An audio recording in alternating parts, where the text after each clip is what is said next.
નમસ્તે વિદ્યાર્થી મિત્રો, વિષય આંકડાશાસ્ત્ર, ધોરણ 12, ભાગ 2, પ્રકરણ 4, લક્ષ. લક્ષને અંગ્રેજીમાં લિમિટ તરીકે ઓળખવામાં આવે છે.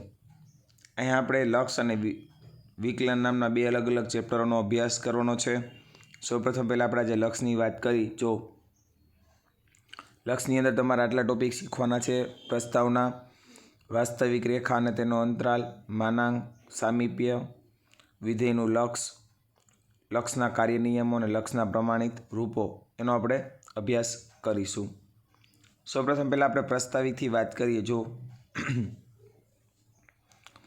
આપણે ધોરણ 11માં વિધેયનો અભ્યાસ કર્યો. એ પ્રકરણમાં આપણે જોયું કે જ્યારે વિધેયમાં ચલની કોઈ ચોક્કસ કિંમત મૂકવામાં આવે ત્યારે તેને અનુરૂપ વિધેયની કોઈ એક કિંમત મળે. દાખલા તરીકે એક વિધેય આપ્યું છે fx = 2x + 3. હું x = 2 લઉં તો 2 દુ 4, 4 + 3 એટલે જવાબ 7 મળે. એટલે f2નો જવાબ 7 આપણી પાસે થઈ ગયો. એવી રીતે એક વિધેય આપ્યું છે fx = 3 - x છેદમાં 3x + 2. હવે હું એમાં x = 1 મૂકું તો 3માંથી 1 બાદ કરું એટલે 2 વધે. 3 × 3 + 2 એટલે 5. 2/5 f1નો જવાબ મળે. પણ આ દરેક વિધેય અને ચલની બધી જ કિંમત માટે શક્ય નથી. ધારો કે fx = એક પદાવલી આપી છે x² - 9/x - 3. હવે હું જો એમાં x = 3 મૂકું તો 3નો વર્ગ 9, 9માંથી 9 બાદ કરું એટલે જવાબ 0 આવે. 3માંથી 3 બાદ કર્યો જવાબ 0 આવે. 0 × 0 એટલે એનો જવાબ 0 મળે. એટલે f3 = 0/0 મળ્યા, જે અનિયત કિંમત કહેવાય. વિધેય f3ની આસાદિત કિંમત મેળવવી હોય ને, અંદાજિત કિંમત, એપ્રોક્સિમેટ, તો એના માટે આપણે વિધેયના લક્ષનો ખ્યાલ મેળવવો પડે. ટૂંકમાં જ્યારે કિંમત મૂકતા જ્યારે જવાબ 0 આવે ને ત્યારે લક્ષનો ઉપયોગ થાય છે. આમ જ્યારે વિધેયની કોઈ કિંમત અનિયત હોય ત્યારે લક્ષનો ઉપયોગ કરી વિધેયની તે કિંમતની આસાદિત કિંમત એટલે અંદાજિત કિંમત મેળવી શકાય છે. ઉપરયુક્ત ખ્યાલ સમજવા માટે આપણે એક નીચેનું ઉદાહરણ લઈએ. જુઓ, ધારો કે આપણે ઇન્ટરનેટ પર ફૂટબોલની મેચ જોતા હોય અને કમનસીબે ઇન્ટરનેટના જોડાણમાં ખલેલ થાય અને આપણને 14 મિનિટની મેચ શરૂ થયાના 14 મિનિટ પછી શું થયું તે ચૂકી જાય. દાખલા તરીકે જો 3:58 તમે જુઓ તો મેચ આ પ્રકારે બતાવતી હતી. 3:59 મેચ આ પ્રકારે બતાવતી હતી. 14 મિનિટે ઇન્ટરનેટના કનેક્શનમાં પ્રોબ્લેમ આવ્યો. 14:01 મેચ આ પ્રકારે બતાવતી હતી.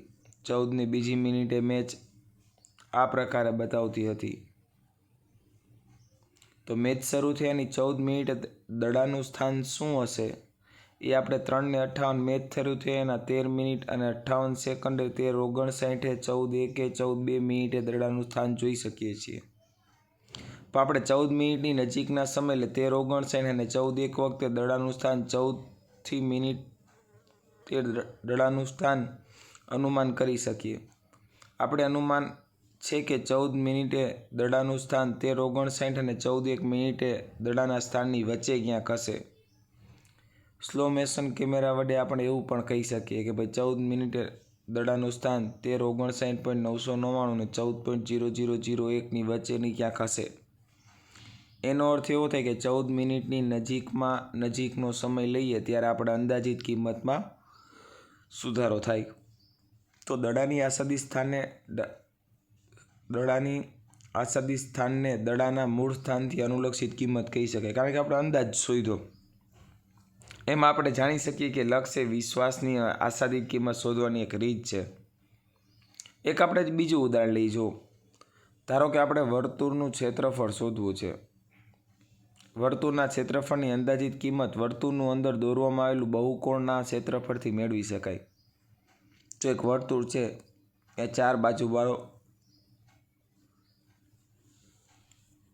બહુકોણ દોરવામાં આવ્યો. બીજા વર્તુળ છે એમાં ષટકોણ 5 બાજુવાળો દોરવામાં આવ્યો, 6 બાજુવાળો બહુકોણ દોરવામાં આવ્યો, 10 બાજુવાળો બહુકોણ દોર્યો, તો એ વર્તુળ જેવો જ લાગ્યો. તો તમે ઉપરની આકૃતિ પરથી જોઈ શકાય કે જેમ બહુકોણની બાજુઓ વધતી જાય તેમ બહુકોણનું ક્ષેત્રફળ વર્તુળના ક્ષેત્રફળની નજીક પહોંચી જાય છે. બહુકોણના ક્ષેત્રફળની અનુલક્ષિત કિંમત એ વર્તુળના ક્ષેત્રફળની શ્રેષ્ઠ આશાદિત અંદાજિત કિંમત છે. આમ અજ્ઞાત કિંમતોની આસપાસની કિંમતોને લઈ તેની આશાદિત કિંમત શોધવા માટે લક્ષનો ઉપયોગ કરી શકાય છે. આસપાસની કિંમતો જેટલી નજીક લઈએ તેટલું આસાદન વધુ સારું મળે. આસાદન એટલે અંદાજિત કિંમત. લક્ષનો ખ્યાલ મેળવવા માટે આપણે નીચેના કેટલાક મૂળભૂત પદો પહેલાં સમજી લઈએ. જો પેલું છે વાસ્તવિક રેખા અને તેનો અંતરાલ. પહેલાં તો વાસ્તવિક રેખા એટલે શું? જે રેખાના બિંદુઓ વાસ્તવિક સંખ્યાઓ હોય તેવી રેખાને વાસ્તવિક રેખા અથવા વાસ્તવિક સંખ્યા રેખા કહેવાય. 1 માર્કના પ્રશ્નમાં પૂછાશે વિદ્યાર્થી મિત્રો, વાસ્તવિક રેખા એટલે શું? તો કે જે રેખાના બિંદુઓ વાસ્તવિક સંખ્યાઓ હોય તેવી રેખાને વાસ્તવિક રેખા અથવા વાસ્તવિક સંખ્યા રેખા કહેવામાં આવે છે. અંતરાલ કોઈપણ બે વાસ્તવિક સંખ્યાઓ વચ્ચેની વાસ્તવિક સંખ્યાઓના ગણને અંતરાલ કહેવાય. કોઈપણ બે વાસ્તવિક સંખ્યાઓની વચ્ચેની વાસ્તવિક સંખ્યાઓના ગણને અંતરાલ કહેવામાં આવે છે. અંતરાલના 3 પ્રકાર: સંવૃત અંતરાલ, વિવૃત અંતરાલ અને સંવૃત વિવૃત અંતરાલ. જો જે રેખાના બિંદુઓ વાસ્તવિક સંખ્યાઓ હોય તેવી રેખાને વાસ્તવિક રેખા અથવા વાસ્તવિક સંખ્યા રેખા કહેવાય છે. અંતરાલ કોઈપણ બે વાસ્તવિક સંખ્યાઓ વચ્ચેની વાસ્તવિક સંખ્યાઓના ગણને અંતરાલ કહેવાય છે. સંવૃત અંતરાલ જો a belongs to R, b belongs to R અને a less than b ની સંખ્યાઓ ab તથા a અને b ની વચ્ચેની તમામ વાસ્તવિક સંખ્યાઓના ગણને સંવૃત અંતરાલ કહેવાય. સંવૃત અંતરાલમાં મોટા કૌંસમાં a અલ્પવિરામ b મોટો કૌંસ પૂર્ણ આવે. એટલે a અને b સિવાયની તમામ સંખ્યાઓ આવી જાય. વિવૃત અંતરાલ જો a belongs to R, b belongs to R, a less than b તો a અને b ને નહીં સમાવતી પરંતુ a અને b ની વચ્ચેની તમામ સંખ્યાઓના ગણને વિવૃત અંતરાલ કહેવાય. એને નાના કૌંસમાં ab વડે દર્શાવાય. સંવૃત વિવૃત અંતરાલ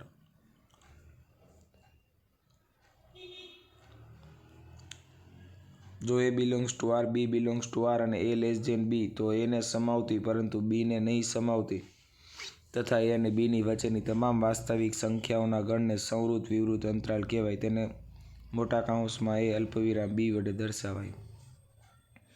ફરીથી બધી બાબતો એકવાર સમજાવજો. પહેલું કીધું વાસ્તવિક રેખા. જે રેખાના બિંદુઓ વાસ્તવિક સંખ્યા હોય તેવી રેખાને વાસ્તવિક રેખા અથવા વાસ્તવિક સંખ્યા રેખા કહેવાય. અંતરાલ કોઈપણ બે વાસ્તવિક સંખ્યાઓની વચ્ચેની વાસ્તવિક સંખ્યાઓના ગણને અંતરાલ કહેવાય. સંવૃત અંતરાલ જો a belongs to R, b belongs to R અને a less than b ની સંખ્યા ab તથા a અને b વચ્ચેની તમામ વાસ્તવિક સંખ્યાઓના ગણને સંવૃત અંતરાલ કહેવાય. એને મોટા કૌંસમાં દર્શાવવામાં આવે છે. વિવૃત અંતરાલ જો a belongs to R, b belongs to R અને a less than b તો a અને b ને નહીં સમાવતી પરંતુ a અને b ની વચ્ચેની તમામ વાસ્તવિક સંખ્યાઓના ગણને વિવૃત અંતરાલ કહેવાય. વિવૃત અંતરાલને ab વડે દર્શાવાય છે. સંવૃત વિવૃત અંતરાલ a belongs to R, b belongs to R અને a less than b તો a અને સમાવતી પરંતુ b ને નહીં સમાવતી તથા a અને b ની વચ્ચેની તમામ વાસ્તવિક સંખ્યાના ગણને સંવૃત વિવૃત અંતરાલ કહેવાય. તેને કૌંસમાં a અલ્પવિરામ b કૌંસ પૂર્ણ દર્શાવવામાં આવે છે.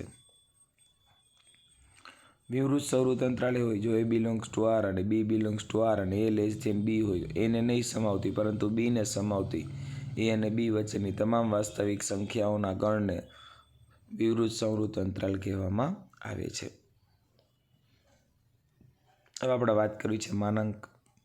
જો x belong to R હોય તો માનાંકમાં x greater than equal to 0 minus x તો x less than 0.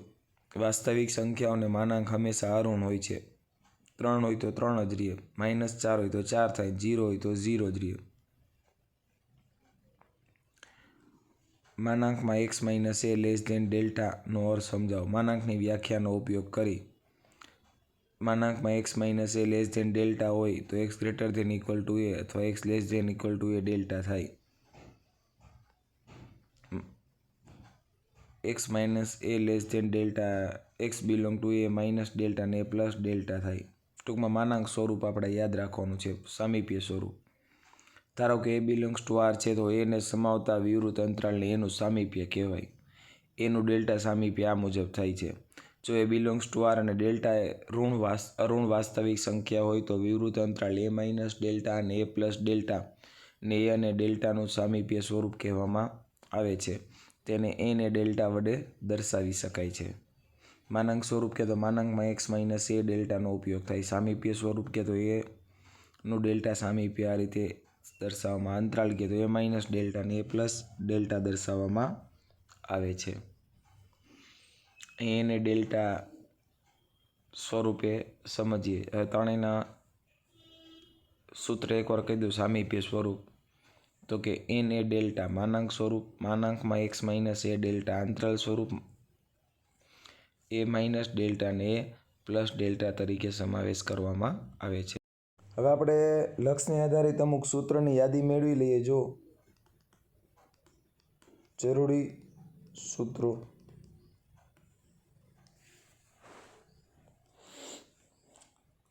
સૌપ્રથમ પહેલાં આપણે ત્રણેય સ્વરૂપો જો લખવા હોય તો ત્રણેય સ્વરૂપો લખાઈ દઉં. પહેલું હતું માનાંક એક્સ માઇનસ એ માનાંક પૂર્ણ લેસ ધેન ડેલ્ટા.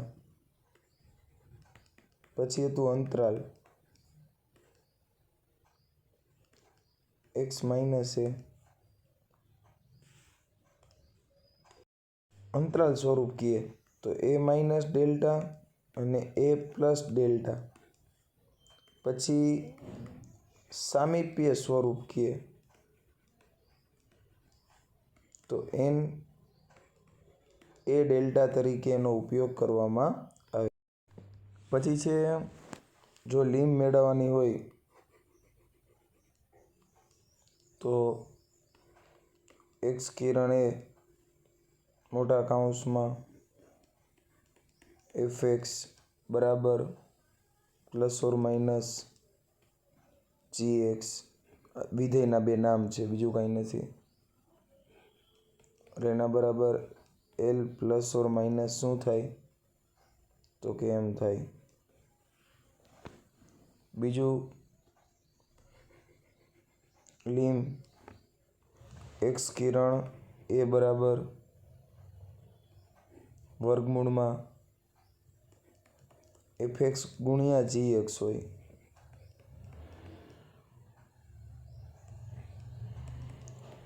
તો એલ ગુણ્યા એમ થાય.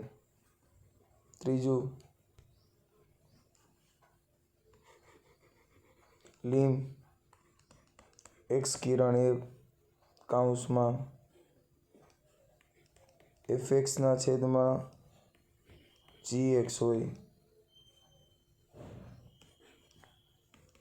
તો એલના છેદમાં એમ થાય અને એમ ઇઝ નોટ ઇક્વલ ટુ 0 થાય. ચોથું લીમ એક્સ કિરણ એ અચળ પદ કે બરાબર એફ એક્સ આપેલું હોય તો કે એલ થાય. શું થાય? કે એલ. અને કે ઈ શું છે અહીંયા તો કે અચળ છે. કે ઈ શું છે? અચળ. પછી જો એફ એક્સ બરાબર a0 plus a1 x plus a2 x2 થાય તો એમ અનંતલક્ષી પરિણામ મળી શકે. એન એક્સની એન ઘાત મળી શકે. એવી રીતે લીમ એક્સ કિરણ બી હોય તો એફ એક્સ બરાબર a0 પ્લસ a1 તો બી a2 b2 એમ અનંતલક્ષી પરિણામો મળી શકે. બીજું લીમ એક્સ કિરણ એમાં એક્સની એન ઘાત માઇનસ એની એન ઘાત હોય અને છેદમાં એક્સ માઇનસ એ હોય તો એના બરાબર એને n-1 થાય. આ એના સૂત્ર છે. એના આધારિત આપણે દાખલાઓનો અભ્યાસ કરીએ.